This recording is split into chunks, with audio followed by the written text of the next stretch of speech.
স্বাগতম। আজকে আমরা আমাদের ক্লাস শুরু করছি গতিবিদ্যার উপরে, প্রথম ক্লাস। তো আমাদের এই যাবৎকালে আমরা গতিবিদ্যা সম্বন্ধে আমাদের এসএসসি তে জেনে আসছিলাম। তো আজকে আমরা গতি মানে আমাদের মেইনলি বলবিদ্যারই দুইটা অংশ, একটা ছিল কি স্থিতিবিদ্যা আর একটা হচ্ছে গতিবিদ্যা। তো আমরা এর আগে গতিবিদ্যা শুরু করার আগে আমাদের একটু ধারণা নিতে হবে প্রসঙ্গ কাঠামো সম্পর্কে। আর কিছু জিনিস সম্পর্কে ধারণা দিতে হবে, সেটা হচ্ছে স্থিতি কি, গতি কি। তো আমাদের এই গতিগুলা কি রকম। আমরা 9-10 শুধুমাত্র একমাত্রিক গতি সম্বন্ধে আলোচনা করে আসছিলাম। এখন আমরা দ্বিমাত্রিক গতি, ত্রিমাত্রিক গতি এগুলো সম্পর্কেও আলোচনা করব। তো একমাত্রিক গতি কেমন সেটা আমরা জানি, কিন্তু দ্বিমাত্রিক গতি, ত্রিমাত্রিক গতি সেগুলো আমরা প্রতিনিয়ত দেখে আসতেছি, কিন্তু সেই রিলেটেড কোনো ম্যাথ করি নেই। তো আমাদের এই অধ্যায়ে সেই আলোচনাগুলোও আসবে। এছাড়া আমাদের আরেকটা আলোচনা আসবে, সেটা হচ্ছে জড় প্রসঙ্গ কাঠামো, আরেকটা হচ্ছে অজড় প্রসঙ্গ কাঠামো। সেগুলো আমরা এই ক্লাসে আলোচনা করার চেষ্টা করব। এছাড়া গতির আরো কিছু প্রকারভেদ আছে, যেমন চলন গতি, ঘূর্ণন গতি, জটিল গতি, পর্যাবৃত্ত গতি, দোলন গতি বা স্পন্দন গতি, যেগুলা নিয়ে আমাদের সামনে আরো কয়েকটা চ্যাপ্টার আছে। তো সেগুলোতে আমরা হয়তো এই জিনিসগুলো সম্বন্ধে একটু একটু করে শিখবো। তো আর আমাদের ভেক্টর চ্যাপ্টারে আমরা সবাই অবস্থান ভেক্টর, সরণ ভেক্টর, বেগ, ত্বরণ সম্বন্ধে হালকা পাতলা ধারণা আমাদের আগে থেকেই আছে। আর 9-10 আমরা কিছু সূত্র শিখে আসছিলাম, সেই সূত্রগুলো নিয়েও আমরা আলোচনা করব। কিন্তু সেই সূত্রগুলো আমরা যেভাবে শিখে আসছিলাম, এখন হয়তো আমরা সেভাবে শিখবো না। আমরা একটু লিমিটের আলোচনা করব, একটু ভেক্টর আমরা একটু ডিফারেন্সিয়েশন, ইন্টিগ্রেশন হালকা পাতলা শিখে সেখান থেকে আমরা ডিফারেন্সিয়েশন এবং ইন্টিগ্রেশনের মাধ্যমে আমাদের এই নতুন ভাবে আমাদের ইকুয়েশন গুলাকে আমরা শিখবো। আগের ইকুয়েশন গুলা যেগুলো ছিল সেগুলো এখনো আগের মতোই আছে, কিন্তু আমরা এখন কি করব, আমরা সেই ইকুয়েশন গুলাকে একটু ডিফারেন্সিয়েশন এবং ইন্টিগ্রেশনের মাধ্যমে কিভাবে আসে সেগুলা শিখবো।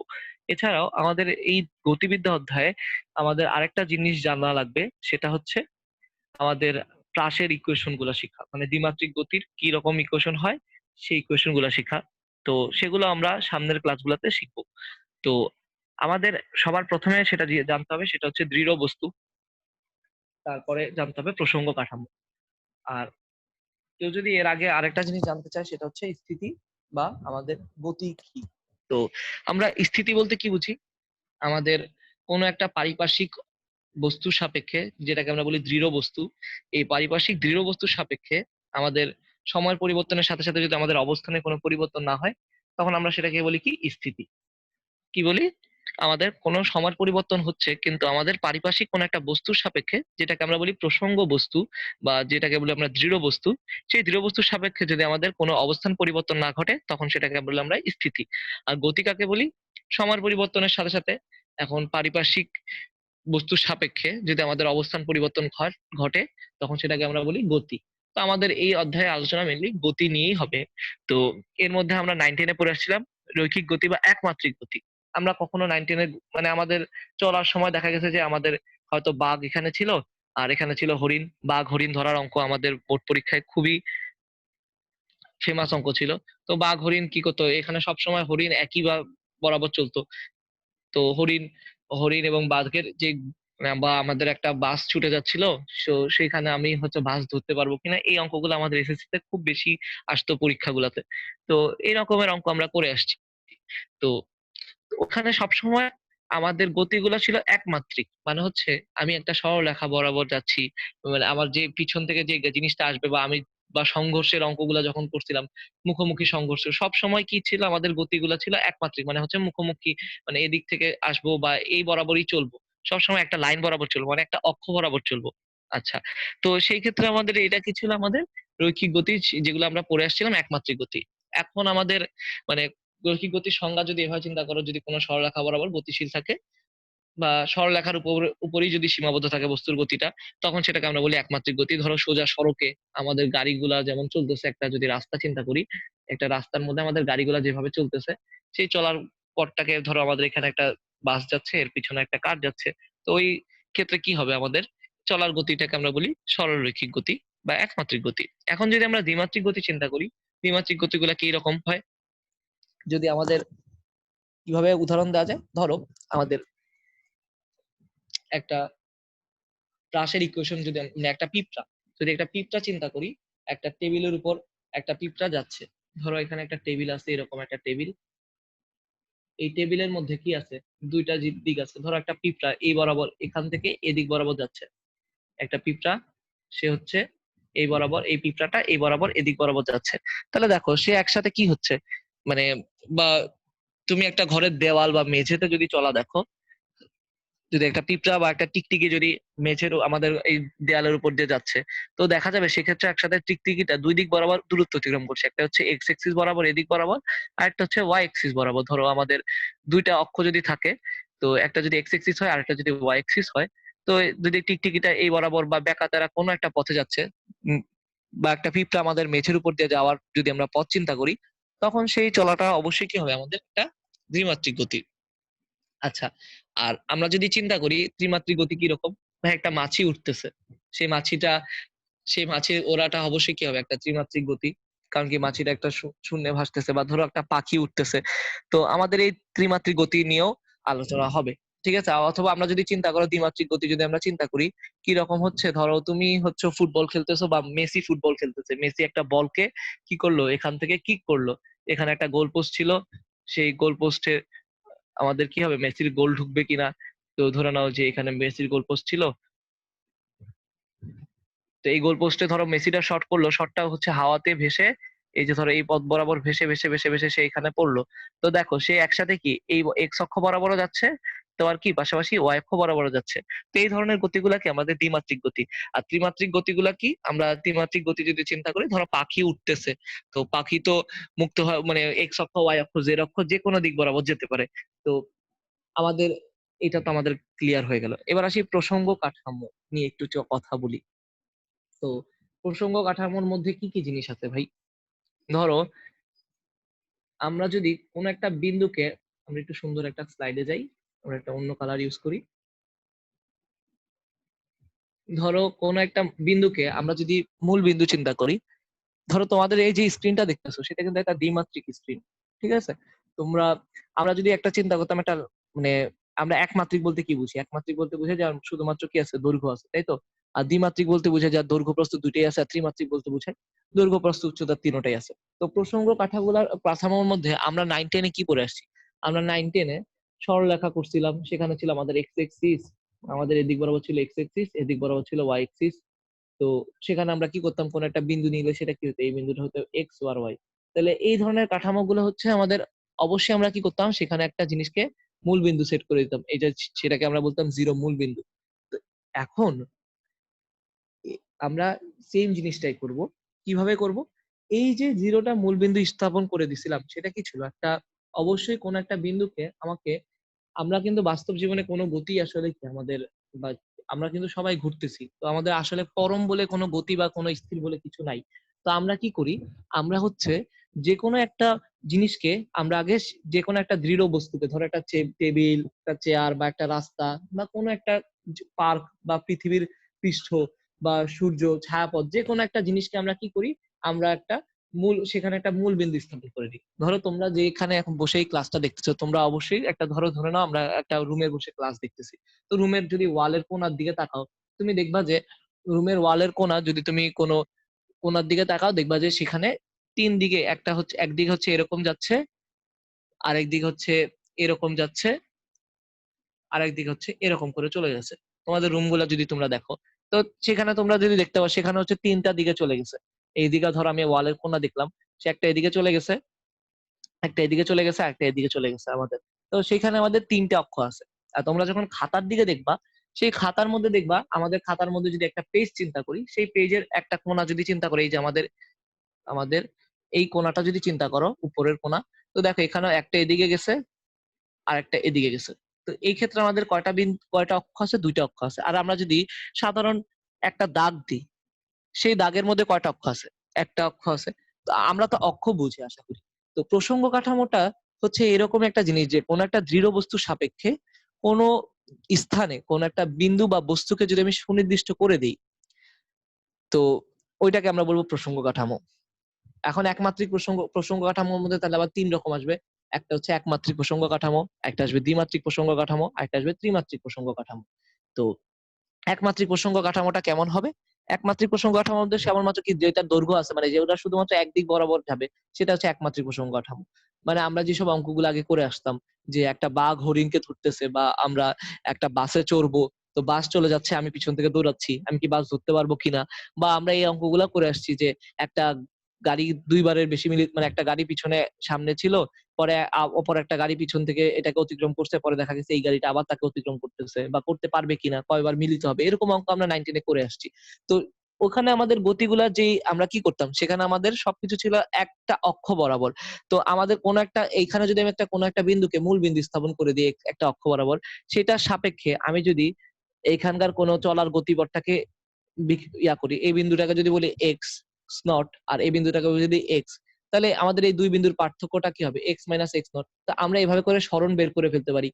তো আমরা যেটা বলতেছি যে একমাত্রিক প্রসঙ্গ কাঠামোটা কিরকম, যে যে যেখানে হচ্ছে একমাত্রিক গতির ক্ষেত্রে যে জিনিসগুলো লাগবে, একটা বিন্দুকে মূল বিন্দু স্থাপন করব, আর একটা দিককে আমরা ধরো আমরা এই দিকটাকে পজিটিভ ধরবো, তা আমাদের দুইটা জিনিস লাগবে, একটা বিন্দুকে মূল বিন্দু ধরে নিব, যেটা কি কোন একটা দৃঢ় বস্তুর সাপেক্ষে, ধরো আমাদের ঘরের কোন একটা কোণাকে আমরা সেই দৃঢ় বস্তুটা চিন্তা করে নিলাম। তো ওইটাকে আমরা নির্দিষ্ট ধরে, ওইটাকে মূল বিন্দু ধরে আমরা এই বিন্দুর অবস্থান বের করলাম, এই বিন্দুর অবস্থান চিন্তা করলাম। তো আবার অবশ্যই কি করতে হবে, আমাদের একটা নির্দিষ্ট দিককে পজিটিভ ধরতে হবে। দিকটাকে পজিটিভ মানে যদি আমরা এই এই মূল বিন্দু যদি এখানে থাকে, এইটার অপোজিট এই পাশের বিন্দুগুলো হচ্ছে নেগেটিভ বিন্দু, আর এই পাশের বিন্দুগুলো পজিটিভ।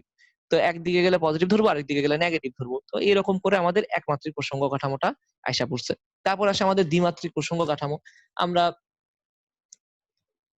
যদি দ্বিমাত্রিক প্রসঙ্গ কাঠামো চিন্তা করি, দ্বিমাত্রিক প্রসঙ্গ কাঠামো কেমন, একটা টেবিলের উপর একটা পিঁপড়া চলার গতি বলছি আমরা সেটা, বা একটা কাগজ, সেগুলো সবকিছুতে দ্বিমাত্রিক। তা আমরা কি করি, আমরা এখানে দ্বিমাত্রিক প্রসঙ্গ কাঠামো গুলো আমরা কার্তেশীয় স্থানাঙ্ক ব্যবস্থা যেগুলো করে আসছিলাম সেই রকমই, যে আমাদের এখানে এক্স অক্ষ বরাবর একটা, ধরো আমরা যদি এই বিন্দুটা চিন্তা করি, এটা মূল বিন্দু থেকে কত দূরে, এ ধরো আমাদের আর পরিমাণ দূরে।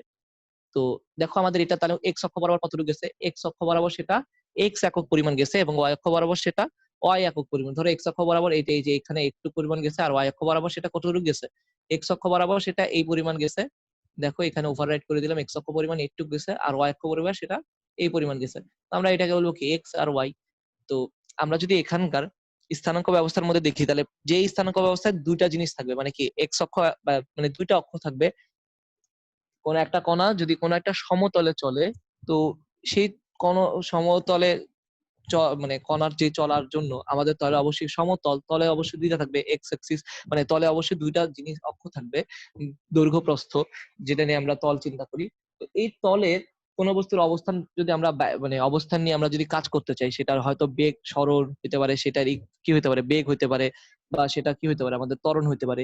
তো এই যে জিনিসগুলো আমাদের যদি উপলব্ধি করতে হয়, তখন আমাদের কয়টা, যদি একটা ধরো টেবিলে একটা কণা, টেবিলে একটা পিঁপড়া চলতেছে, তো সেটা চলার জন্য সেটার গতিগুলোকে যদি আমাদের ব্যাখ্যা করতে হয়, তাহলে আমাদের অবশ্যই কি করতে হবে, সেটাকে এক্স এক্সিস এবং ওয়াই এক্সিসে ভাগ করে নিতে হবে। পাশাপাশি আমি যেটা বলছিলাম যে মেসি একটা ফ্রি কিক নিল, তো সেই ফ্রি কিক নেওয়ার পরে দেখা গেছে বলটা গোলকিপার ধরতে পারবে কিনা। তো আমাদের যদি এই গতিটা বুঝতে হয়, তাহলে আমাদের কয়টা জিনিস জানতে হবে, অবশ্যই এক্স এক্সিস বা ওয়াই এক্সিস সম্পর্কে, মানে আমাদের দুইটা অক্ষ বরাবর, যে আমি খালি এক্স এক্সিস ওয়াই এক্সিস বলতেছি এরকম না, সেটা হচ্ছে তোমার, তুমি যে তিনটা অক্ষ সাধারণত থাকে এক্স ওয়াই জেড। তো তো এক্স ওয়াই জেড যদি চিন্তা করো, তো এইটা ধরো ওয়াই, এটা ধরো যদি জেড হয়, তো এক্স ওয়াই জেড যদি তিনটা অক্ষ হয়, তো আমাদের এই যে কোনো দুইটা অক্ষ নিয়ে আমাদের অবশ্যই চিন্তা করলে আমরা কি করতে পারবো, মেসির শটটাকে উপলব্ধি করতে পারবো। তো এই জিনিসটা হচ্ছে কি আমাদের দ্বিমাত্রিক প্রসঙ্গ কাঠামোর জন্য লাগে। ধরা যায় কি, সমতলে কোন একটা কণার যদি আমাদের অবস্থান নির্দেশ করতে হয়, তখন অবস্থানকে যদি নির্দেশ করার জন্য আমাদের কি করতে হয়, তখন আমাদের এই যে আমাদের যে কাঠামোটা চিন্তা করতে হয়, সেটা হচ্ছে দ্বিমাত্রিক প্রসঙ্গ কাঠামো চিন্তা করতে হয়, যেখানে অবশ্যই আমাদের একটা মূল বিন্দু থাকবে, সেই মূল বিন্দুর সাপেক্ষে আমি কোন একটা বিন্দুর অবস্থান বের করে ফেলতে পারবো, বা কোন একটা দ্বিমাত্রিক বস্তুকে আমি কি করতে পারবো, সেটার মানে সেটার সম্পূর্ণ শেপটাকে উপলব্ধি করতে পারবো। তো এই ক্ষেত্রে আমার দুইটা কাঠামো লাগে। আর আমি প্রথমে তোমাদের আরেকটা কথা বলতেছিলাম, যেটা হচ্ছে ত্রিমাত্রিক প্রসঙ্গ কাঠামো। ত্রিমাত্রিক প্রসঙ্গ কাঠামোর মধ্যে কি চিন্তা করতে হয় ভাই, ত্রিমাত্রিক প্রসঙ্গ কাঠামোটা হচ্ছে কি, দেখো আমাদের ধরো ওয়ালের একটা কোণা, ওয়ালের এই কোণাটাকে আমি যদি মূল বিন্দু ধরি, তাহলে আমার কয়টা ডিরেকশন আছে দেখো, আমি এদিক বরাবর যেতে পারি, জেড এক্সিস ধরে নাও, এদিক বরাবর যেতে পারি। পাশাপাশি আমি কি যেতে পারি, আমি এই ওয়ালের এই পাশের ওয়ালটা, এই দেখো ওয়াল যদি চিন্তা করো, এই ওয়ালটাতে এরকম করে যাবে, তাই না, একটা ওয়াল যদি এদিকে চিন্তা করো, এদিকে বরাবর সে যাবে। আবার পাশাপাশি কি এই পাশে আরেকটা ওয়াল যদি চিন্তা করো, তো তুমি যদি এরকম ওয়ালের কোণাটা দেখো, তাহলে সেটার জন্য আমাদের কয়টা ডিরেকশন আছে, অবশ্যই তিনটা ডিরেকশন আছে, একটা এক্স এক্সিস বরাবর, একটা ওয়াই এক্সিস, একটা জেড এক্সিস। মানে আমরা যদি তিনটা ভাগে এটাকে চিন্তা করতে পারি। বা তুমি আমি একটা যদি ফিগার আঁকি, ধরো আরেকটু ভালোভাবে উপলব্ধি করতে চাইলে ধরে নাও আমাদের এরকম একটা জায়গা আছে, সেখানে আমি একটু চিত্র আঁকি, এরকম একটা বিন্দু। এবার আসি আরেকটা আঁকি।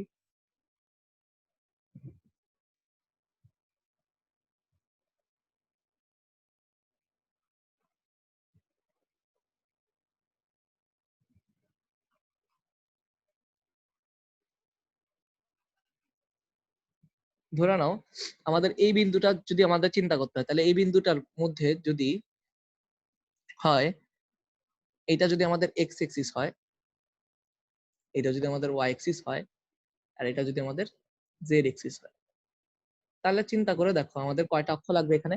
এখানে আমাদের আঁকা হয়েছে 3টে অক্ষ পরিমাণ, 3টে অক্ষ আঁকা হয়েছে। ওকে, যদি আমরা এটাকে চিন্তা করি, এটা হচ্ছে আমাদের সেই টেবিলের অংশটা। ধরে নাও যেখানে আমি পিঁপড়ার চলার গতিকে আমরা এভাবে চিন্তা করতেছিলাম, পিঁপড়া তার উঠতে পারে না, তো সেখানে যদি পিঁপড়াটা এই বরাবর চলে, তাহলে সেটাকে আমার এক্স এক্সিস বরাবরও যেতে হবে, পাশাপাশি কি ওয়াই এক্সিস বরাবরও সে কিছু পরিমাণ দূরত্ব অতিক্রম করবে। তো সেই ক্ষেত্রে তার চলার জন্য আমাদের যে কাঠামোটা নিয়েছিলাম সেটা ছিল আমাদের দ্বিমাত্রিক প্রসঙ্গ কাঠামো। কিন্তু যদি একটা পাখির পাখি তো এখানে উঠতেছে, তো পাখি কি করতেছে, এক্স এক্সিস বরাবর দূরত্ব অতিক্রম করতেছে, ওয়াই এক্সিস বরাবর দূরত্ব অতিক্রম করতেছে, আবার পাখিটা তো উপর নিচে হইতে পারে, তো সে কি করতেছে, জেড এক্সিস বরাবরও দূরত্ব অতিক্রম করতেছে। তো এইরকম যদি হয়, তখন সেক্ষেত্রে আমরা কি বলি, সেটাকে আমরা বলতে গেলে ত্রিমাত্রিক ত্রিমাত্রিক মানে গতি। এবং সেই ত্রিমাত্রিক গতি উপলব্ধি করার জন্য আমাদের কি লাগে, সে উপলব্ধি করার জন্য আমাদের হচ্ছে ত্রিমাত্রিক প্রসঙ্গ কাঠামো লাগবে, যেখানে আমাদের 3টে অক্ষ থাকবে আর এখানে একটা মূল বিন্দু থাকবে। সেই মূল বিন্দুটাকে আমরা কি বলবো, এই যে কাঠামোটা, সেটাকে আমরা বলবো প্রসঙ্গ কাঠামো। আর এই মূল বিন্দুর সাপেক্ষে কোন একটা বিন্দুর অবস্থান, এই একটা বিন্দু যদি দেখতে হয়, তাহলে সে এক্স এক্সিস বরাবর সামান্য পরিমাণ গেছে, ওয়াই এক্সিস বরাবর সামান্য পরিমাণ গেছে, এবং জেড এক্সিস বরাবরও সামান্য পরিমাণ গেছে। তো এই জন্য আমরা যদি এই বিন্দুটাকে স্থানাঙ্ক যে চিন্তা করতে চাই, তাহলে এটা হচ্ছে এক্স ওয়াই জেড। তো এই বিন্দুটা যদি উপলব্ধি করতে হয়, তাহলে সে কতটুকু গেছে, আমরা যদি একটু অন্য একটা কালার দিয়ে আঁকি, ধরো একটু পরিমাণ এদিক পরিমাণ এক্স একক গেছে, এদিক পরিমাণ ওয়াই একক গেছে, এই দেখো এই মূল বিন্দু থেকে এদিক পরিমাণ ওয়াই একক গেছে, তারপর সে কি করছে, এদিক বরাবর জেড পরিমাণ গেছে। ধরো এই যে এটুকু যা, এই দেখো এটুক যা, পাশাপাশি এটুকু কিন্তু তা, তো এদিক পরিমাণ জেড পরিমাণ গেছে। তো এই বিন্দুটা তাহলে এক্স ওয়াই জেড। আমরা এই যে এভাবে করে আমরা কি বুঝতে পারলাম, আমাদের একটা যে কোনো তোমাদের সামনে যা যা আছে সবকিছু তো বেশিরভাগ ক্ষেত্রে ত্রিমাত্রিক হয়। ধরো আমরা একটা বই চিন্তা করি, সেটা কি দৈর্ঘ্য আছে, প্রস্থ আছে, আবার উচ্চতাও আছে, একটা পুরুত্ব আছে, যেটাকে আমরা উচ্চতা চিন্তা করতে পারি। একটা টেবিল চিন্তা করো, একটা ইট চিন্তা করো, একটা পাথর চিন্তা করো, একটা চেয়ার চিন্তা করো, সবই কি আমাদের বেশিরভাগ ক্ষেত্রে সবই হচ্ছে ত্রিমাত্রিক। ত্রিমাত্রিক বস্তু বোঝার জন্য মানে আমাদের কি লাগবে, তাহলে একটা ত্রিমাত্রিক প্রসঙ্গ কাঠামো লাগবে। রুমের ভিতরে একটা মশা উঠতেছে বা একটা মাছি উঠতেছে, সেই মাছিটাকে যদি আমাদের, মাছির গতিটাকে যদি আমাদের বুঝতে হয়, তাহলে আমাদের জানতে হবে কি ত্রিমাত্রিক প্রসঙ্গ কাঠামো। এই প্রসঙ্গ কাঠামো গুলোর মধ্যে আবার একটা ভাগ আছে, সেটা হচ্ছে কি জড় প্রসঙ্গ কাঠামো, আর একটা হচ্ছে কি আমাদের অজড় প্রসঙ্গ কাঠামো। আচ্ছা, জড় প্রসঙ্গ কাঠামো কি অজড় প্রসঙ্গ কাঠামো কি ভাই, এটা তো বুঝলাম না। এটা বোঝার জন্য আমাদের একটা জিনিস দেখতে হবে যে মানে আমাদের এই প্রসঙ্গ কাঠামো গুলা, তুমি যদি একটা বাস নিয়ে চিন্তা করো, মানে পরস্পরের সাপেক্ষে কিভাবে যাচ্ছে। তো প্রসঙ্গ কাঠামো গুলা কে আমরা সাধারণত মানে আমাদের জড় প্রসঙ্গ কাঠামোকে আমরা সাধারণত বলি কি, আমাদের প্রসঙ্গ কাঠামোকে আবার দুই ভাগে ভাগ করা যায়, একটা হচ্ছে জড় আর একটা হচ্ছে আমাদের অজড় প্রসঙ্গ কাঠামো। এই জড় প্রসঙ্গ কাঠামোকে আমরা বলতে পারি কি নিউটনিয়ান প্রসঙ্গ কাঠামো, এটাকে নিউটন বা গ্যালিলিও এদের প্রসঙ্গ কাঠামো বলা হয়। নিউটনীয় প্রসঙ্গ কাঠামো, প্রসঙ্গ কাঠামো বাংলা কথা তোমরা লিখে নিও, নিউটনীয় বা গ্যালিলিও, গ্যালিলিও এর প্রসঙ্গ কাঠামো বলা হয়। ঠিক আছে, নিউটনিয়ান প্রসঙ্গ কাঠামো বা গ্যালিলিও প্রসঙ্গ কাঠামো। ওকে, তো আর অজড় প্রসঙ্গ কাঠামো সাধারণত কিভাবে হয় আমি সেটা তোমাদের এখনই বুঝাচ্ছি, তোমরা এইটার প্রসঙ্গ সবকিছুই তোমরা উপলব্ধি করে আসতেছো, প্রতিনিয়ত দেখে আসতেছো। জড় প্রসঙ্গ কাঠামো হচ্ছে পরস্পরের সাপেক্ষে ধ্রুব বেগে গতিশীল। আর নিউটনের গতি সূত্রগুলো আমাদের মনে আছে, নিউটনের 3টা গতি সূত্র ছিল। ধরো আমাদের প্রথম সূত্র কি ছিল, প্রথম সূত্র, দ্বিতীয় সূত্র, তৃতীয় সূত্র আমরা পড়ে আসছি না 9-10-এ। প্রথম সূত্র কি ছিল মনে করে দেখো, তৃতীয় সূত্র এরকম ছিল, প্রত্যেক ক্রিয়ারই সমান এবং বিপরীত প্রতিক্রিয়া আছে। আর প্রথম সূত্র কি ছিল, আমাদের যদি বস্তুর উপর কোনো বল প্রয়োগ না করা হয়, তাহলে কি থাকবে, বাহ্যিক বল প্রয়োগ না করলে স্থির বস্তু স্থির থাকবে এবং গতিশীল বস্তু সুষম দ্রুতিতে চলতে থাকবে। আর দ্বিতীয় সূত্রটা এরকম ছিল যে বস্তুর উপর মানে প্রযুক্ত বলের মানে বস্তুর ভরবেগের পরিবর্তনের হার এর উপর প্রযুক্ত বলের সমানুপাতিক এবং কি হবে এই বলের পরিবর্তনটা কোন দিকে হবে, যেদিকে বস্তুর প্রযুক্ত বলের সমানুপাতিক। এই সূত্রটা তো আমরা পড়ে আসছি 9 10 তাই না? তো ওই সূত্রগুলাই আমাদের হচ্ছে নিউটনের দ্বিতীয় সূত্র, তৃতীয় সূত্র।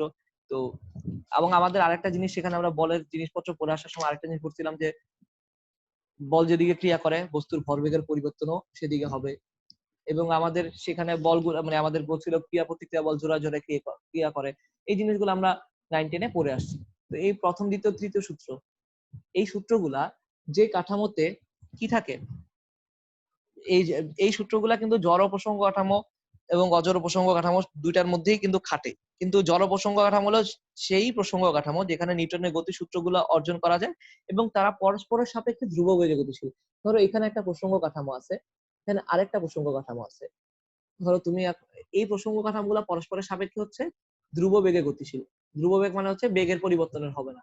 পরস্পরের সাপেক্ষে ধ্রুব বেগে গতিশীল প্রসঙ্গ কাঠামোগুলোকে আমরা বলি কি, জড় প্রসঙ্গ কাঠামো। এবং যেখানে হচ্ছে নিউটনের গতি সূত্রগুলাকে অর্জন করা যায়। গতির তিনটা সূত্র আমরা সবাই জানি। প্রথম সূত্র কি ছিল, দ্বিতীয় সূত্র, তৃতীয় সূত্র। প্রথম সূত্র ছিল হচ্ছে বস্তুর উপর বাহ্যিক বল প্রয়োগ না করলে স্থির বস্তু স্থির থাকবে, গতিশীল বস্তু সুষম গতিতে চলতে থাকবে। দ্বিতীয় সূত্র ছিল এরকম, বস্তুর ভরবেগের পরিবর্তনের হার এর উপর প্রযুক্ত বলের সমানুপাতিক, বল যেদিকে ক্রিয়া করে ভরবেগের পরিবর্তন সেদিকে হয়। আর তৃতীয় সূত্র ছিল বস্তু আমাদের কি মানে প্রত্যেকটিরই কি সমান এবং বিপরীত প্রতিক্রিয়া আছে। এই সূত্রগুলা যে কাঠামোতে আমাদের অ্যাপ্লাই করে যায় সেগুলাকে বলে আমরা কি, জড় প্রসঙ্গ কাঠামো। আচ্ছা, তাহলে অজড় প্রসঙ্গ কাঠামো কি ভাই? এটার নাম তো কখনোই শুনি নাই। আচ্ছা, তো আমরা সবসময় কি আমাদের প্রসঙ্গ কাঠামোগুলা একটা সাপেক্ষে আরেকটা ধ্রুব বেগেই চলতে থাকবে? এমন তো নাও হতে পারে। যেমন আমাদের রকেট, ধরো আমরা লিফট, তারপর হচ্ছে কৃত্রিম উপগ্রহ, এসব ক্ষেত্রে আমরা যদি চিন্তা করি তখন কি হবে, অজড় প্রসঙ্গ কাঠামো হবে, পরস্পরের সাপেক্ষে ধ্রুব বেগে চলবে না। ঠিক আছে, লিফটে এই কাঠামোটা, লিফটে কি হয়, লিফট একটা অজড় প্রসঙ্গ কাঠামো। মানে একটা প্রসঙ্গ কাঠামো আর একটা প্রসঙ্গ কাঠামোর সাপেক্ষে এখানে কি ছিল, আগের কাঠামোতে ছিল ভি বেগে যদি চলে তখন সেটাকে আমরা বলতাম কি, আমাদের ধরো এটার মূল বিন্দুটা ছিল 0 আর এটার মূল বিন্দুকে ধরে আমরা 0 প্রাইম। তো এটা দুইটা প্রসঙ্গ কাঠামো একটা একটা সাথে যদি ভি বেগে চলতেছে, একটা ধ্রুব বেগে চলে তখন সেটাকে বলি জড় প্রসঙ্গ কাঠামো। আর যদি ধ্রুব বেগে না চলে, তার মানে কি অসম বেগে চললে সেটা কি হতে পারে, অসম বেগে চললে সেখানে কি আসে, ত্বরণ আসে। তো যেই প্রসঙ্গ কাঠামোগুলা পরস্পরের সাপেক্ষে অসম বেগে চলে তখন সেটাকে বলি আমরা অজড় প্রসঙ্গ কাঠামো। ঠিক আছে, মানে যেই প্রসঙ্গ কাঠামোতে ত্বরণ থাকে।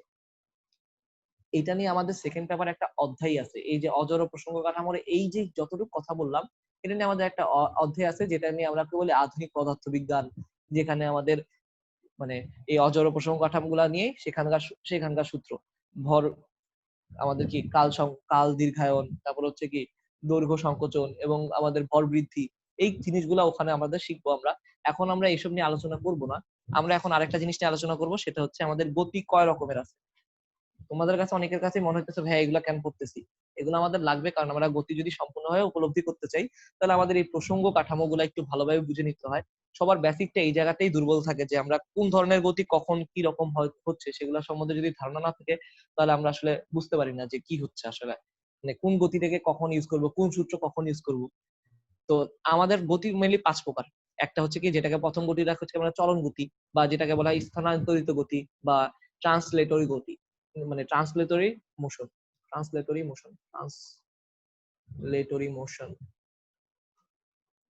যদি এটা হয় তো এটার বেলায় কি হয় দেখো, যদি একটা বস্তু কণা যদি আমরা চিন্তা করি সেখানে তো বিভিন্ন রকমের কণা আছে। মানে ধরো এটা একটা, যদি একটা বস্তু চিন্তা করি সেখানে ধরো এটা একটা কণা x1, এটা আরেকটা কণা x, মানে এটা ধরো x2 আরেকটা কণা, ধরো এখানে আরেকটা কণা আছে x3।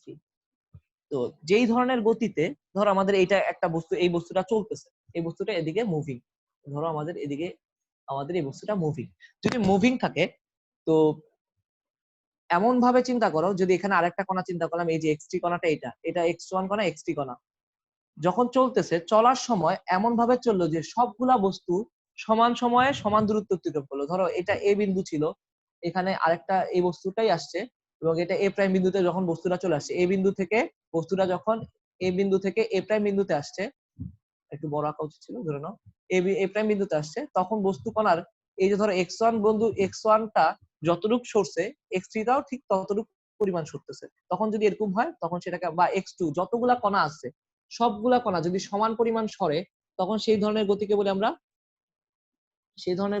বলি হচ্ছে এই চলন গতি। ওকে, মানে আমাদের একটা বস্তুর মধ্যে যতগুলা কণা আছে সবগুলা কণা যদি সমান পরিমাণ সমান সময় সমান দূরত্ব অতিক্রম করে তখন সেটাকে বলবো আমরা কি, সেই ধরনের গতিকে। ধরো এই x1 টা ছিল, এই বিন্দুটা ধরো x1 প্রাইম, মানে x1 প্রাইম, আর এটাকে ধরলাম আমরা x2 প্রাইম। মানে মানে একটা একটা নির্দিষ্ট সময় t সময় পরে আমাদের এ বিন্দু থেকে যখন এ প্রাইম বিন্দুতে আসছে তখন দেখা গেছে যে এখান থেকে এটুক যতটুক দূরত্ব, ধরো এখান থেকে x1 কণাটা যতটুক গেছে x3 কণাটাও ঠিক ততটুক গেছে, সেম x2 কণাটাও ঠিক সেম পরিমাণ এখানে চলে আসবে। মানে সবগুলা মানে এমন ভাবে হচ্ছে যে আমি যদি চিন্তা করি যে অবশ্যই কি হবে, এই যে x1 প্রাইম, মানে এক্ষেত্রে এমন হবে যে x1 প্রাইম ইকুয়ালস টু কি হবে আমাদের, মানে x3 প্রাইম। এবং আরেকটা জিনিস হবে যে এই যে এখানে এই বস্তুটা কি তাহলে y অক্ষ বরাবর চেঞ্জ হয়ে যাবে না, এখানে যেমন x1 x3 যা ছিল সেম পরিমাণ কি, এটা x3 লেখা উচিত ছিল, সরি, এখানে হচ্ছে same x1 prime x3 prime. মানে এই জিনিসগুলা শর্তগুলা যদি খাটে তখন যেই ধরনের গতি সেটাকে বলবো আমরা চলন গতি। মানে চলার সময় বস্তুটার যতগুলা বস্তু কণা ছিল সেটা কোনো মুভ করেনি, মানে এটা এমন ভাবে চলতেছে যেন কি এই কণাটা যতটুকু সরছে মানে সেম পরিমাণ x3 কণাটাও ঠিক ততটুকু সরছে। তেমনি যদি আমরা এখানে x2 কণাটাও চিন্তা করি সেটাও ঠিক সেম পরিমাণ সরছে। এই জন্যই বলছি x1 আর x1 প্রাইমের যে দূরত্ব, x3 আর x3 প্রাইমের দূরত্বটাও যদি সমান হয় এবং পাশাপাশি x1 x3 যা ছিল এই যে এই বরাবর যা ছিল, এই বরাবর যতটুকু ছিল এখানেও ঠিক সেম পরিমাণ যদি থাকে তখন কি হবে, এই ধরনের গতিকে আমরা বলবো চলন গতি। তারপরে আমাদের আসি আমাদের সরল চলন গতি, আর একটা আছে বক্র চলন গতি। মানে যদি চলার গতি পথটা যদি সরল পথে হয়, মানে ধরো যদি একটা লাইন বরাবর হয়, এই বস্তুটা আমি যেটা দেখলাম এটা ছিল একটা সরল চলন গতির উদাহরণ। এখন তুমি বলো কি ভাই এমন না হয়ে তো আমার বস্তুটা ধরো এই যে ধরেন এখানে ছিল এরকম, পরে সেটা হচ্ছে সরল পথে না গিয়ে সে যদি এরকম একটা বেঁকা তেরা পথে যায়, ঠিক আছে, এই বস্তুটা এরপরে এখানে আসছে এবং এখানে আসছে, এরকম একটা বেঁকা পথে গেছে, মানে এরকম সোজা রাস্তা না গিয়ে একটা বেঁকা রাস্তায় গেছে, তখন এরকম যদি হয় তখন সেটাকে বলবো আমরা বক্র চলন গতি। তো তোমরা বইগুলো একটু দেখে নিও, সরল চলন গতি যেমন ছিল তেমনি আসে বক্র চলন গতিও আছে। চলন গতি দুই প্রকার। আচ্ছা, তারপর আসি ঘূর্ণন গতি। আচ্ছা, ঘূর্ণন গতি আমরা পৃথিবী ঘুরতেছে, তাহলে পৃথিবী তো একটা নির্দিষ্ট কক্ষপথেও ঘুরতেছে, পাশাপাশি কি হচ্ছে নিজের অক্ষ বরাবরও ঘুরতেছে। তো পৃথিবীর যে ঘূর্ণনটা সেই, বা তুমি যদি একটা সাইকেল চলতে দেখো বা তুমি একটা সাইকেল মানে চালাচ্ছ, সেই সাইকেলের চাকার যে ঘুরতেছে প্রতিনিয়ত, ঠিক আছে, এমনি করে ঘুরতেছে প্রতিনিয়ত, যে ঘুরতেছে সেই ঘূর্ণন সেই গতিটাও কি হবে আমাদের অবশ্যই কি হবে একটা নির্দিষ্ট বিন্দু বা একটা নির্দিষ্ট অক্ষকে কেন্দ্র করে ঘুরতেছে, একটা নির্দিষ্ট বিন্দু বা নির্দিষ্ট অক্ষকে কেন্দ্র করে অবশ্যই ঘুরে এটা। মানে কোনো বস্তু যদি কোনো নির্দিষ্ট বিন্দু বা কোনো একটা অক্ষ থেকে বস্তু কণা, মানে আমরা যদি চাকার কথা চিন্তা করি, এই ধরো চাকার মধ্যে এখানে থাকে, তো এই বিন্দু এই রেডিয়াস এই বিন্দুকে কেন্দ্র করেই তো সবসময় এটা ঘুরতে থাকে, তাই না চাকাটা। বা পৃথিবীটাও কি করতেছে, ধরো সূর্যের চারদিকে ঘুরতেছে, একটা নির্দিষ্ট কক্ষপথ বরাবর ঘুরতেছে। তো অবশ্যই এই ঘূর্ণন গতিটা কি একটা নির্দিষ্ট বিন্দু বা একটা নির্দিষ্ট অক্ষ, এইটা যদি একটা অক্ষ হইতো, ধরো এই যে ডট ডট দিয়ে একটা অক্ষ চিন্তা করলাম, একটা নির্দিষ্ট বিন্দু বা একটা নির্দিষ্ট অক্ষ থেকে সব সময় সমান দূরত্ব বজায় রেখে সে যদি চলে তখন সেই ধরনের গতিকে বলি আমরা ঘূর্ণন গতি। ওকে, আর আমরা যেটার কথা বলতেছিলাম যে চাকার গতিটা হয়ে আমি একটু ভুল বলে ফেলছি ভাই। ঘূর্ণন গতির মধ্যে আমাদের সবার আগে দরকার উচিত আমাদের ফ্যানের কথা চিন্তা করা। ফ্যানের মধ্যে আর জটিল গতির মধ্যে আমাদের পৃথিবীর গতিটা কিন্তু জটিল গতি, ওটা আমি ভুল বলে ফেলছি তোমাদেরকে। আমি ঘূর্ণন গতিটা এরকম ছিল যে কোন একটা নির্দিষ্ট অক্ষ এ বা একটা নির্দিষ্ট বিন্দুকে কেন্দ্র করে যদি ঘুরে, সেটা হচ্ছে ঘড়ির কাঁটার গতি। ধরো আমাদের ঘড়িটা একটা নির্দিষ্ট মানে ঘড়ির কাঁটাটা কি করতেছে এরকম করে একটা এই বরাবর ঘুরতেছে, তো এই ধরনের গতিটা হচ্ছে কি আমাদের একটা ঘূর্ণন গতির উদাহরণ। আর সেই ঘূর্ণন গতিরই একটা এক্সট্রা অংশ যেটা হচ্ছে জটিল গতি, যেটাকে আমি বলছি পৃথিবীর ঘূর্ণন।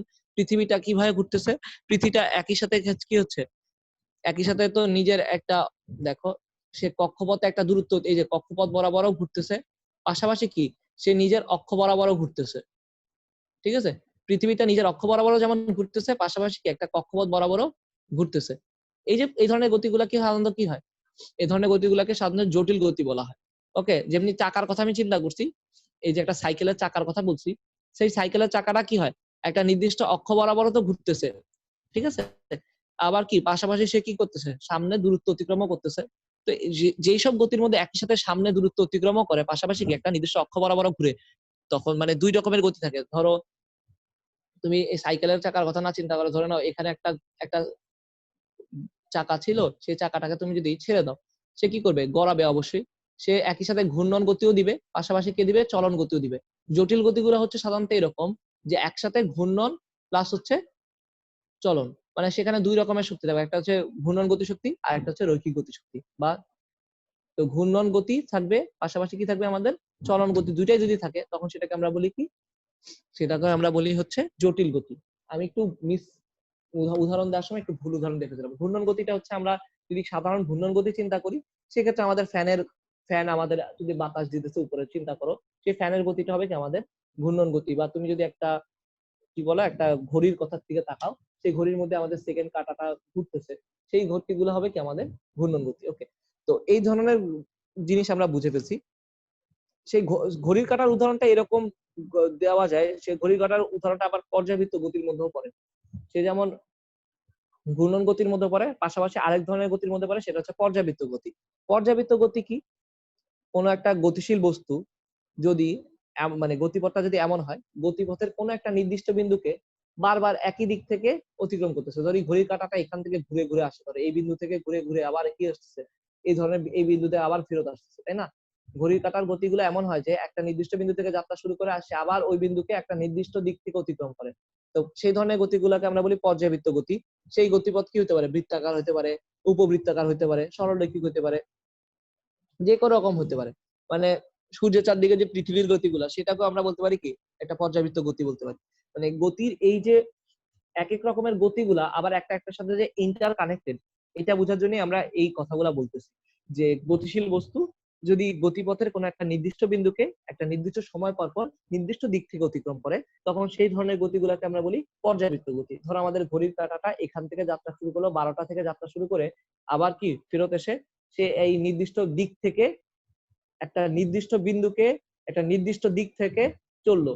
বা তুমি ধরে নাও যে একটা তরঙ্গ, একটা মানে আমরা যেসব চিন্তা করলাম যে একটা নির্দিষ্ট দিক থেকে নির্দিষ্ট মানে দিক বারবার অতিক্রম করতেছে, তো ঘড়ির কাঁটা চিন্তা করতে পারি, সূর্যের চারদিকে চিন্তা পারি আমরা, সিলিন্ডারের বেলায় পিস্টনের যে গতিগুলো, সেগুলো পর্যাবৃত্ত গতি। এখন আরেকটা গতির মধ্যে যাব, সেটা হচ্ছে স্পন্দন গতি। স্পন্দন গতিটা কিরকম? স্পন্দন গতি বা তোমাদের বলতে পারো যে দোলন গতি। তোমরা যদি একটা বস্তুকে এখানে একটা সুতা দিয়ে একটা বস্তুকে ঝুলাই দেয়, তো দেখা যাবে যে ছেড়া দাও, দেখা যাবে সে কি করবে? এটা আমরা সরল দোলকের উদাহরণটার কথা চিন্তা করতেছি। সে দেখা যাবে যে এই দিক বরাবর যাবে, আবার কি আবার এরকম করে দুলতে থাকবে। এই দোলন গতিগুলা এক ধরনের পর্যাবৃত্ত গতি। একটু আগে যে কথাটা বলছি সেটা ছিল পর্যাবৃত্ত গতি। পর্যাবৃত্ত গতির সংজ্ঞা এরকম ছিল যে আমাদের গতিশীল বস্তুটা কি করে গতিপথের একটা নির্দিষ্ট বিন্দুকে একটা নির্দিষ্ট দিক বরাবর বারবার অতিক্রম করতেছে। আর স্পন্দন গতি বা দোলন গতিটা এরকম যে সেটাও এক ধরনের পর্যাবৃত্ত গতি, কিন্তু সেটা গতিপথের অর্ধেক অংশ একটা নির্দিষ্ট দিকে থাকে, বাকি অর্ধেক অংশ একটা নির্দিষ্ট দিকে থাকে। মানে তুমি যদি এখান থেকে যাত্রা শুরু করো, এখান থেকে যাত্রা শুরু করো, দেখো সে অর্ধেক অংশ এদিক বরাবর থাকবে, বাকি অর্ধেক অংশ সে কি করবে? এদিক বরাবর থাকবে। তো এই ধরনের গতিগুলোকে বলা হয় আমাদের দোলন গতি। সে ঢেউ চিন্তা করো, একটা ঢেউ যদি যায়, ঢেউয়ের গতিপথ গুলো কি হয়? এরকম করা হয়। তো দেখা যায় কি গতিপথের কোন একটা নির্দিষ্ট বিন্দুকে নির্দিষ্ট দিক থেকে অতিক্রম করে, তাহলে এই বিন্দুটা আর এই বিন্দুটা হচ্ছে সেম বিন্দু। দেখা যাবে কি এই গতিপথের এই বিন্দুটাকেও সে এই দিক বরাবরই অতিক্রম করতেছে। তো এই ধরনের গতিগুলোকে আমরা বলি কি? স্পন্দন গতি। যে স্পন্দন গতিগুলো এক ধরনের পর্যাবৃত্ত গতির মধ্যেই পড়ে। তো পর্যায়কালের অর্ধেক অংশ সে একটা নির্দিষ্ট দিকে, বাকি অর্ধেক অংশ সে আরেকটা নির্দিষ্ট দিকে চললে তখন সেটাকে বলি আমরা স্পন্দন গতি। আচ্ছা, তোমাদের মেইনলি আমাদের রৈখিক গতি নিয়ে আলোচনা শুরু হবে এখন। তো আমাদের এর আগে আমাদের কি হতে হবে? একটা জিনিস সম্বন্ধে ধারণা রাখতে হবে, সেটা হচ্ছে অবস্থান ভেক্টর। অবস্থান ভেক্টরটা কি? তারপর হচ্ছে সরণ ভেক্টর, তারপর আসবে বেগ, ত্বরণ। আচ্ছা, তাহলে আমাদের ভাই আমরা 9 10 যেগুলো পড়ে আসছি সেই ইকুয়েশন গুলো কি আমাদের বাদ হয়ে যাবে?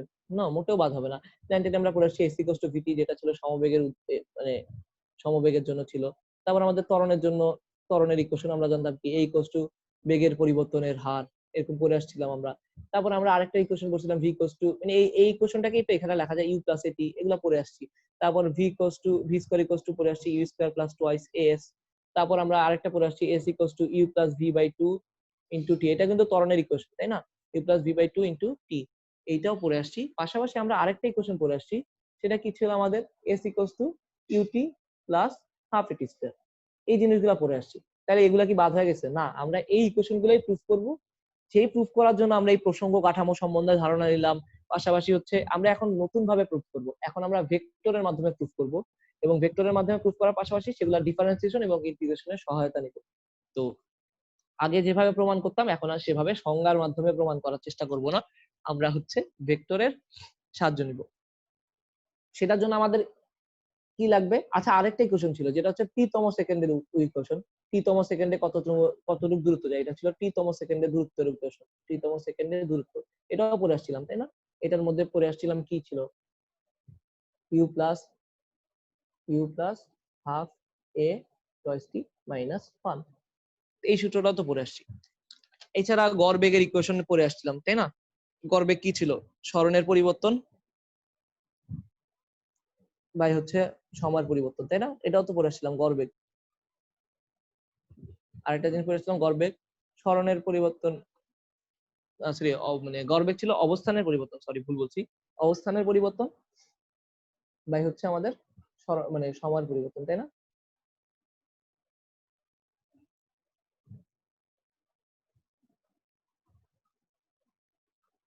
এই জিনিসগুলো আমরা পড়ে আসছি। তো এগুলো আমাদের আগের মতোই আছে, ওকে, এগুলার কোনো চেঞ্জ হয় নাই। তো সেই জিনিসগুলাই আমরা এখন একটু নতুন ভাবে প্রুফ করার চেষ্টা করি। চলো আমরা শুরু করি। আমাদের ক্লাসটা মেইনলি এখন থেকে শুরু হচ্ছে অবস্থান ভেক্টরের একটু সম্পর্কে ধারণা নিয়ে। তো অবস্থান ভেক্টরটা আমরা এখানে দেখছিলাম। অবস্থান ভেক্টরটা আমাদের ভেক্টর চ্যাপ্টারে আমাদের শেখার কথা ছিল। যেহেতু আমাদের ওই ক্লাসটা হয়নি, তো আমরা অবস্থান ভেক্টর সম্বন্ধে একটু বলি। অবস্থান ভেক্টরটা কি ছিল? কোন একটা প্রসঙ্গ কাঠামোর মূল বিন্দুর সাপেক্ষে কোন একটা বিন্দুর অবস্থান বোঝাতে, মানে অবস্থান নির্দেশ করার জন্য যে ভেক্টর, সেটাকে বলি আমরা অবস্থান ভেক্টর। ধরো আমাদের একটা দ্বিমাত্রিক প্রসঙ্গ কাঠামো চিন্তা করে নিলাম, এটা হচ্ছে এক্স, এটা হচ্ছে ওয়াই। তো আমাদের দ্বিমাত্রিক প্রসঙ্গ কাঠামো বোঝার জন্য এই বিন্দুটাকে যদি আমরা এক্স ওয়াই বলি, তাহলে এই যে মূল বিন্দুর সাপেক্ষে, মূল বিন্দুটা ছিল এটা, তো মূল বিন্দুর সাপেক্ষে কোন বিন্দুর অবস্থান বোঝাতে যে ভেক্টরটা, সেটা কি ছিল? আমাদের অবস্থান ভেক্টর, যেটাকে আমরা আর দ্বারা প্রকাশ করতাম। অবস্থান ভেক্টরের আরেকটা নাম ছিল কি? ব্যাসার্ধ ভেক্টর, নাম ছিল ব্যাসার্ধ বা অবস্থান ভেক্টর। ওকে, কারণ কি এটা ডিরেকশনটা কোন দিকে? মূল বিন্দু থেকে সব সময় ওই নির্দিষ্ট বিন্দুর দিকে।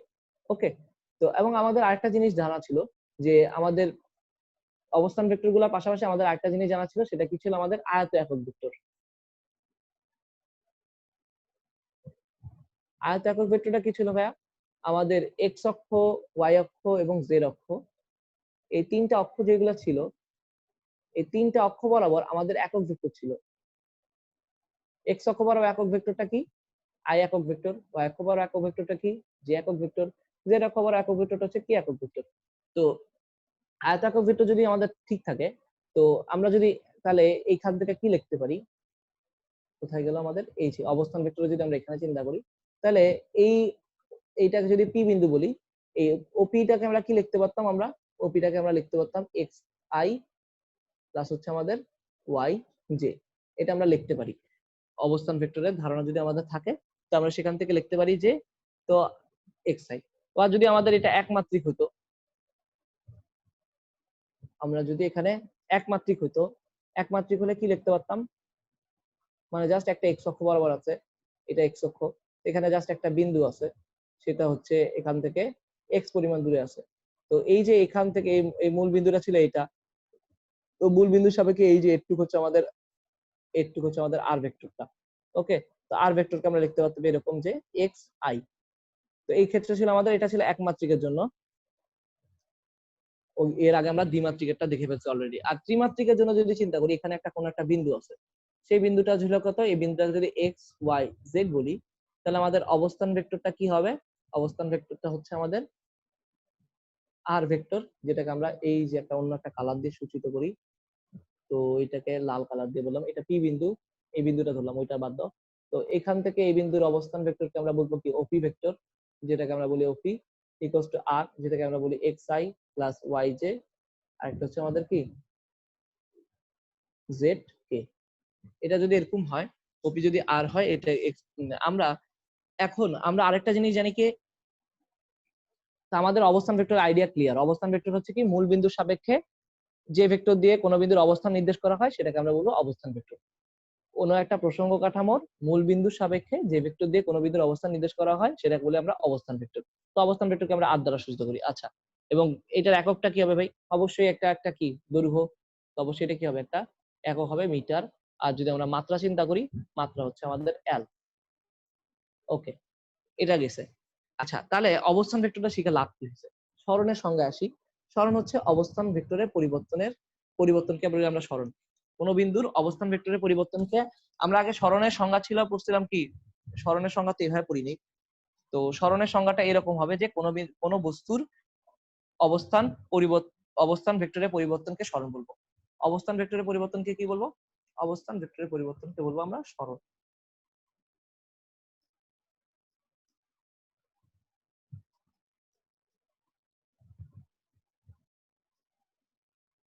ওকে, যদি সরণ বলে থাকি তাহলে এটার মেইনলি সরণ ভেক্টর, আমরা মেইনলি এটার আগে ভেক্টরের অধ্যায়ে সরণ ভেক্টর সম্বন্ধে আইডিয়া পেয়ে গেছি। তো এই সরণ ভেক্টরটা কি? সরণ ভেক্টরটা হচ্ছে আমাদের মেইনলি আমরা বোঝার জন্য আমরা এইভাবে লিখি, শেষ বিন্দুর অবস্থান ভেক্টর মাইনাস হচ্ছে আমাদের শেষ বিয়োগ প্রথম লিখলাম, শেষ বিন্দুর অবস্থান ভেক্টর বিয়োগ হচ্ছে আমাদের প্রথম বিন্দুর অবস্থান ভেক্টর। তাহলে আমি যদি একটু চিন্তা করি, এ একটা বিন্দু ছিল, আরেকটা বিন্দু যদি আমরা চিন্তা করি এখানে বি আরেকটা বিন্দু, এই বিন্দুটার অবস্থানকে আমরা যদি বলি x1 y1, আর বি বিন্দুর অবস্থানকে যদি আমি বলি x2 y2, তাহলে আমাদের মূল বিন্দুর সাপেক্ষে আমরা কি বলতে পারি, সরণ এ বি যদি বলি, তাহলে শেষ বিন্দুর অবস্থান ভেক্টরটা কি হবে আমাদের ওবি, আর প্রথম বিন্দুটা হচ্ছে, শেষ বিন্দুটা হচ্ছে বি, আর প্রথম বিন্দু হচ্ছে আমাদের এ। তো শেষ বিন্দুর অবস্থান ভেক্টর মাইনাস হচ্ছে আমাদের প্রথম বিন্দুর অবস্থান ভেক্টর, এটা হচ্ছে কি আমাদের শেষ বিয়োগ প্রথম, মানে আমি এ বি ভেক্টরটা বললাম। তোমরা যদি কেউ ত্রিভুজ সূত্র দিয়ে জানতে চাও তাহলে কি আসতো, এটা যদি ও হইতো তাহলে ও এ প্লাস এ বি হইতো কি আমাদের ওবি, ঠিক আছে? তো ও এ প্লাস ওবি হইতো এবি, তো আমি যদি এই পাশে নিয়ে আসি ওইটাকে, তখন এটা কি আসে, ওবি মাইনাস ও এ আসে। আচ্ছা, তাহলে ও ওবিটাকে আমরা কি লিখতে পারতাম? ওবিটাকে লিখতে পারতাম আমরা এরকম যে x2i প্লাস হচ্ছে আমাদের y2j, এটা লিখতে পারতাম। আর ওইটাকে আমরা লিখতে পারতাম এরকম যে x1i প্লাস হচ্ছে আমাদের y1j। আচ্ছা, তাহলে আমরা যদি সংজ্ঞা, তাহলে এখন এই যে অবস্থান ভেক্টর এবি, যেটাকে আমরা যদি এটাকে আমরা r1 বলতে পারতাম, ঠিক আছে, ওবি ভেক্টরটাকে আমরা ধরে নিলাম r1, আর এ ওয়েটা সরি ওয়েটাকে আমরা ধরে নিলাম r1, ওবিটাকে r2 ধরলাম। ওয়েটা হচ্ছে আমাদের r1, ওবিটা হচ্ছে আমাদের r2। তো আমাদের তাহলে এখানে কি হয়েছে, এইটাকে যদি আমি ডেল আর বলি, যেটাকে আমি বলবো সরণ ভেক্টর, তো ডেল আর ইকুয়ালস টু কি হয়ে গেছে আমাদের, ডেল আর ইকুয়ালস টু হয়ে গেছে আমাদের r2 মাইনাস r1, শেষ বিয়োগ প্রথম। ওকে, তো এখন যদি আমরা যদি তাহলে এগুলা বসাই দিই, আলটিমেটলি আমরা কি পাবো, x2 মাইনাস x1 পাবো এখানে, x2 minus x1 i cap. আরেকটা পাবো হচ্ছে আমাদের, বসায় দাও তুমি, i এর সবগুলাকে বিয়োগ করবা, j এর সবগুলাকে বিয়োগ করবা, তাহলে কি পাবা, i2 y2 মাইনাস y1, এরকম কিছু একটা পাবো। তো এটা হচ্ছে আমাদের j ক্যাপ। তো এরকম যদি হয় তাহলে আমরা সরণের সংজ্ঞা আর সরণ ভেক্টরটা পেয়ে গেলাম।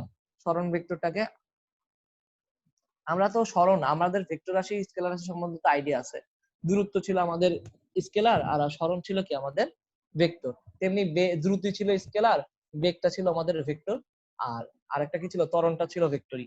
তো আমরা এই ভেক্টর রাশি সম্পর্কে ধারণা তো জানি। আর সরণ ভেক্টর এতদিন আমরা অন্যভাবে জানতাম, সরণকে প্রকাশ করতাম, এখন আমরা এরকম ভেক্টরের মাধ্যমে প্রকাশ করব।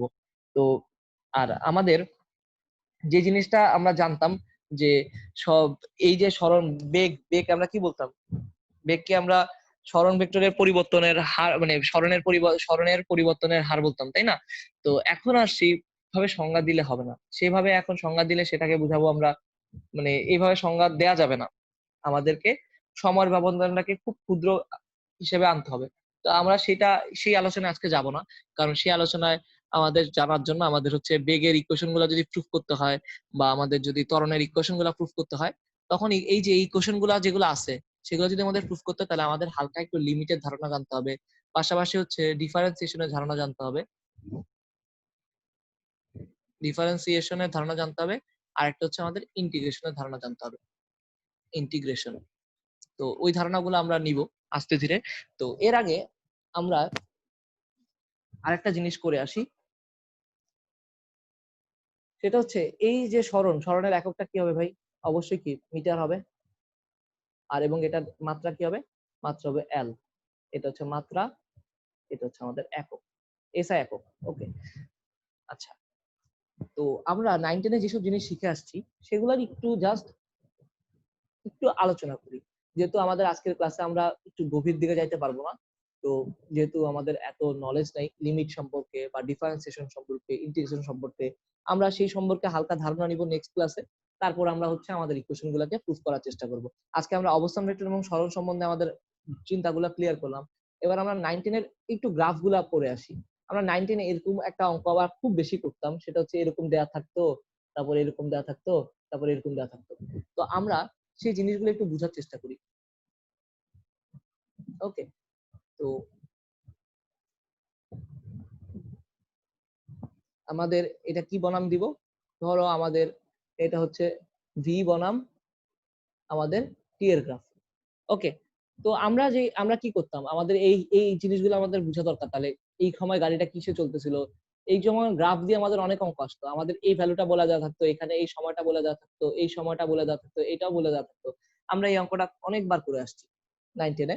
তো এই অঙ্কটা আমি আজকে করাবো না, আমি অঙ্ক করাবো না, আমি জাস্ট হচ্ছে তোমাদের একটু গ্রাফের আইডিয়া গুলা ক্লিয়ার করবো, আমাদের কোনটাকে কি বলা হয়। ঠিক আছে, তো আমরা যদি ভি বনাম টি এর গ্রাফ চিন্তা করি, ভি বনাম টি এর গ্রাফটা কেমন? যদি আমাদের এরকম লেখা বোঝায়, তাহলে সেটাকে বোঝায় আমাদের সমবেগ বোঝায়। সমবেগ বোঝায় কারণ কি, সময়ের সাথে সাথে আমাদের এই যে সময় বাড়তেছে, সময় যখন 1, তখন এই বেগের ভ্যালুটা ধরে এটা যদি 10 হয়, তো এখানে 10ই থাকলো, সময় 2 সেকেন্ড। তো আমাদের 2 সেকেন্ড যখন আসলো তখনও 10, 3 সেকেন্ড, 10 সেকেন্ড, সময় 10। তো এই ধরনের বেগের যদি পরিবর্তন না হয় তখন সেটাকে আমরা সমবেগ বলি। আর এই রকমের জন্য ইকুয়েশন কোনটা হবে? এস ইকুয়ালস টু ভিটি। আচ্ছা, তো এস ইকুয়ালস টু ভিটি এটা বুঝলাম। আচ্ছা, বেগ বনাম সময়ের ঢালটা কি নির্দেশ করে? ধরো আমাদের কোনো একটা ইয়ে আছে, আমরা তো ঢাল বাড়ি করতে পারি, তাই না? তো যদি আমরা একটা ঢাল বাড়ি করার জন্য একটা চিন্তা করি, আমরা এক্স আর ওয়াই যদি হইতো এরকম, যদি এখানে দুইটা বিন্দু হইতো, একটা x1, y1, আর এটা যদি হইতো আমাদের একটা বিন্দু, যদি এখানে থাকতো x2, y2, আমরা ঢালটা কি বলতাম? ঢাল বলতে বুঝাইতাম যে এই ধরো আমরা যদি এখানে চিন্তা করতাম, এটা ছিল এটুকু হচ্ছে আমাদের x1, আর এই পরিমাণ হচ্ছে আমাদের y1। আমরা যদি এই বিন্দুটাকে চিন্তা করতাম, এটুকু হচ্ছে আমাদের y2, আর এখান থেকে এটুকু হচ্ছে আমাদের x2। আমরা তো একটু বুঝতে পারতেছি। তো এটা ছিল মূল বিন্দু 0, এদিকে x অ্যাক্সিস, আর এই এটুকু হচ্ছে y2। আমাদের ঢাল বলতে আমরা বুঝতাম এই যে এটা কতটুক, এই যে ঢালু, ঠিক আছে, বা আমরা এখানে যে কোণটা থাকতো সেটাকে বুঝতাম, তাই তো, ট্যান থিটাকে বুঝতাম। ঠিক আছে, ঢাল বলতে আমরা ট্যান থিটাকে বুঝতাম, 9-10 এগুলো পড়ে আসছি আমরা। এবং সেটা কি করতাম ভাই? দেখো আমাদের ট্যান থিটা মানে কি? লম্ব বাই ভূমি। এটুক কত? এই যে যদি থিটা হয়, এটা ছিল কত? এটা হচ্ছে y2 মাইনাস y1। আর একটু কতটুক ছিল? পুরাটা ছিল x2, একটু ছিল x1, তাহলে এই পরিমাণটা ছিল কত? x2 minus x1। তো আমরা tan থিটা ইকুয়ালস টু লম্ব বাই ভূমি, তাহলে y2 মাইনাস y1 এবং x2 মাইনাস x1 পড়ে আসছি। তো এইখানেও আমরা বেগ বনাম সময়ের গ্রাফ যদি চিন্তা করি, সেই ক্ষেত্রেও আমরা অবশ্যই কি করতে হবে? এরকম একটা ঢাল পাবো, এটা একটা ঢাল আছে অবশ্যই, এবং সেই ঢালটা কি নির্দেশ করবে? এই ঢালটা নির্দেশ করবে হচ্ছে আমাদের ত্বরণ, যেগুলো আমরা 9-10 এ করে আসছি। ঢালটা নির্দেশ করে ত্বরণ। আচ্ছা, তাহলে আরেকটা জিনিস হচ্ছে যে, তো এই ক্ষেত্রে এই জিনিসটা কি হচ্ছে? দেখো আমাদের বেগটা সময়ের সাথে সাথে সমহারে বৃদ্ধি পাচ্ছে। তো এই জিনিসটা হচ্ছে, তাহলে সময়ের সাথে সাথে বেগের বৃদ্ধি যদি একদম কি হয়, সমান থাকে, তো তখন সেটাকে আমরা বলি কি সমত্বরণ, তাই তো। আর সময়ের সাথে সাথে আমাদের বেগের বৃদ্ধির হারটা, মানে বেগের হ্রাসের হার যদি সমান থাকে, তখন সেটাকে বলে আমরা মন্দন। ধরো আমাদের এরকম হচ্ছে বেগ বনাম ভি বনাম টি এর এরকম যদি থাকে, তখন সেটাকে বলবো আমরা সমমন্দন।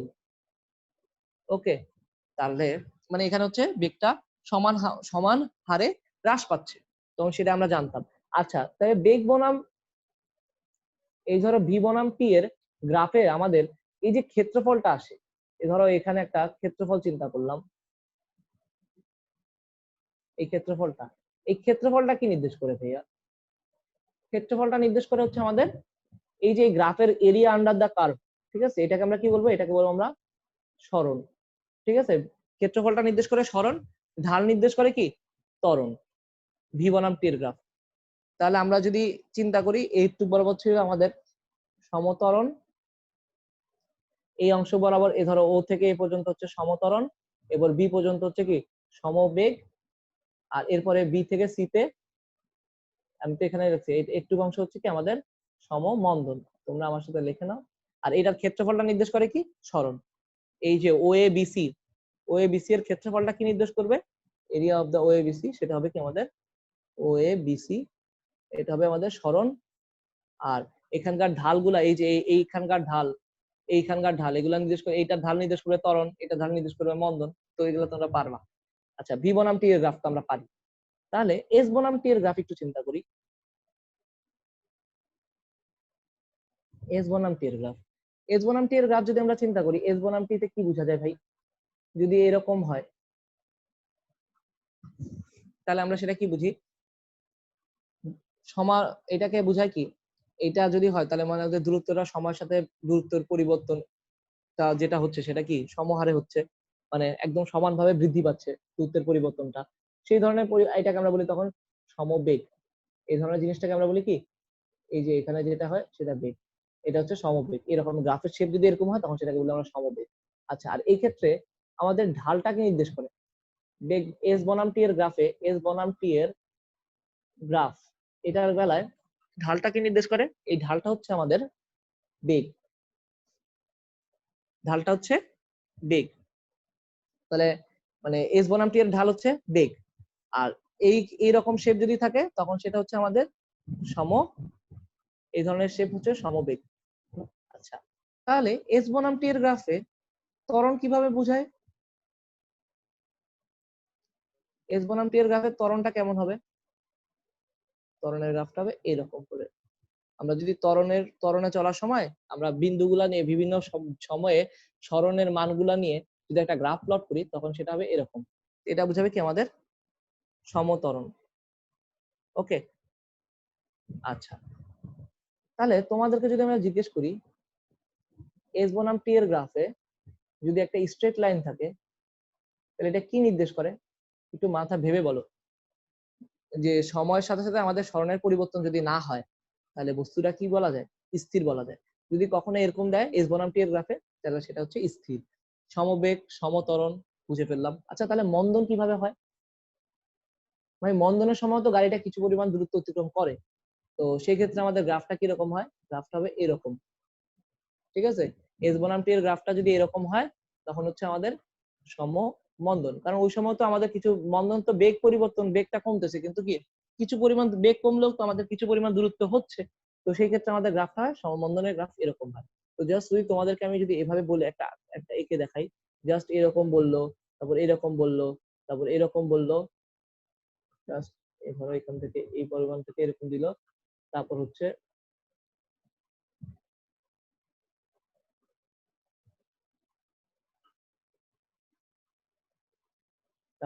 এরকম দিল। তো আমরা যদি চারটা অংশকে আলাদা রাখি, এটা হচ্ছে ও এ, এটা হচ্ছে বি বিন্দু, এটা হচ্ছে সি বিন্দু, এটা হচ্ছে ডি বিন্দু। তাহলে আমরা যদি চারটা অংশকে আলাদা আলাদা চিন্তা করি তাহলে এ ওই অংশটা কি ছিল আমাদের? সম বেগ। এস বনাম টি গ্রাফ অবশ্যই। এইটুকু অংশ কি বলবো আমাদের? এটা হচ্ছে স্থির অংশ। ওকে, এই অংশটুকু কি হয় ভাই? এই অংশটুকু হচ্ছে আমাদের সমত্বরণ, এই অংশটুকু হচ্ছে আমাদের সমমন্দন। ওকে, এটা ছিল এস বনাম টি এর গ্রাফ। আচ্ছা, আমরা যদি এখন ভি বনাম টি ও শিখে ফেললাম, এস বনাম টি এর বেলায় পাইলাম হচ্ছে আমাদের ঢালটা হচ্ছে কি বেগ। আচ্ছা, এ বনাম টি কি? এ বনাম টি তো কেউ দেখিই নেই ভাই, এ বনাম টি কেমনে আসে? দেখো ভি বনাম টি তে আমি যদি এরকম এরকম চিন্তা করি, ভি বনাম টি থেকে আমরা যদি এ বনাম টি চিন্তা করি, এই ক্ষেত্রে ক্ষেত্রফলটা নির্দেশ করতে সরণ, ক্ষেত্রফল সরণ, এই যে পুরো ক্ষেত্রফল, আর ঢালটা যেহেতু ত্বরণ আমরা বুঝে পেয়েছি, করে আসছি। তাহলে 0 এ বি সি, এই বিন্দুগুলা কি আমি যদি এখন চিন্তা করি, ধরো এটা ছিল টি1 সময় পর্যন্ত, এটা হচ্ছে আমাদের টি2 সময় পর্যন্ত, এইটাই যদি আমি এ বনাম টিতে আঁকি, এখানে অবশ্যই একটা মূল বিন্দু আছে, ঠিক আছে। আমরা যদি এই বনাম টিতে অনুরূপ ভাবে আঁকার চেষ্টা করি, এখানে নিচে আঁকার চেষ্টা করি, এই বরাবর নিচে সাথে সাথে আঁকার চেষ্টা করলাম, ধরো এখান থেকে